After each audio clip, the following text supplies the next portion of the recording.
Our college campus expressed fear and heartbreak.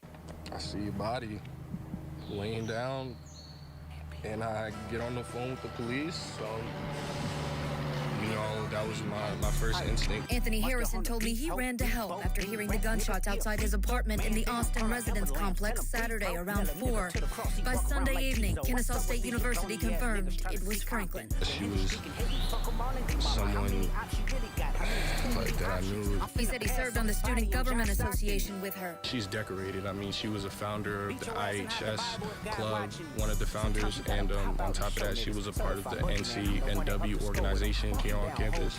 She was on homecoming court. A former roommate told me Franklin was 21, slated to graduate early in December, then become a nurse practitioner. I am so proud to be able to say that I knew somebody like her. She was just a very big part of my life, and I will probably never forget the mark that she made on me.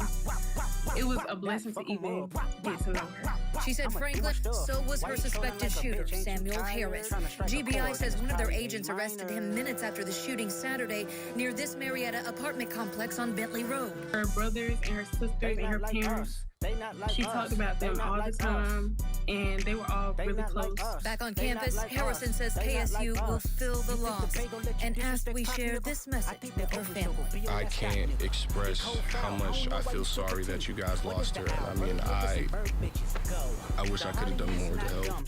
Us. We were all just sitting there, like, in the dorm, just, like, watching a movie, and then we heard, like, these shots go off. Senior St. Williams says he heard 8 to 10 pops and didn't believe it until he walked outside of the Austin resident complex to see what was going on and ran into who KSU police have now confirmed as the shooter, Samuel Harris. We saw him get in his car, like, packing stuff up, and then he drove off. Police tell us that his target was 21-year-old Alasia Franklin. She was just laying there, clinging to the life her family was so used to seeing. She was full of life, full of laughter. She never gave her mother a day of grief. That was until now. Grief struck a South Georgia family and an entire campus when Alyssa was pronounced dead Saturday. It's a loss her father, Bobby Franklin, cannot come to terms with. I'm lost for words. I feel like my heart has been ripped out of my chest. Bobby says his firstborn child was about to start her 3rd year at KSU.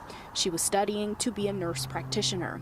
Her alleged killer, Harris, cut her plans short and as a result has been arrested for murder. But Williams, who's now traumatized, says violence like this makes him question what's being done to protect other college students. If something like that's just happening in broad daylight, no, I don't think anyone should feel safe on campus. We need to protect our women, our black women. Bobby says he met Harris and describes him as an ex-boyfriend who wouldn't let Alasia go. I never could imagine him being capable of doing something like this. He hopes his daughter's story will encourage all parents to be more involved so they're not thrown for a loss when what he believes was domestic violence shows up in a